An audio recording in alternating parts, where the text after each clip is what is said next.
এমন একটা মাছ চচ্চড়ি থাকলে আর কি লাগে, এক প্লেট ভাত একদম নিমিষে শেষ।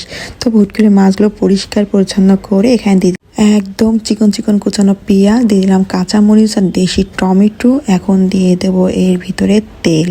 তো এই জিনিসটা দিয়ে যে ভাত খাওয়া যায় মানে এতটাই মজা, কি বলবো। তো এখানে দিয়ে একটু লবণ আর একটু সামান্য একটু মরিচ, এটা হচ্ছে জিরের গুঁড়ো।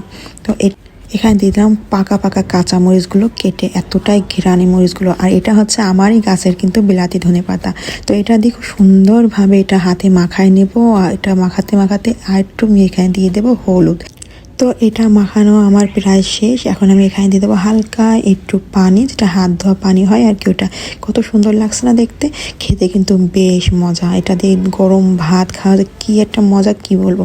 তো একটু হাত ধোয়া পানি দিয়ে আমি এটা জাস্ট চুলোর উপরে বসাই দিলাম। এটা কিন্তু আর পানি দেওয়া যাবে না, এটা ঢাকনা দিয়ে ঢেকে আগলা করে দেখি ব্যাস হয়ে গেছে কিন্তু।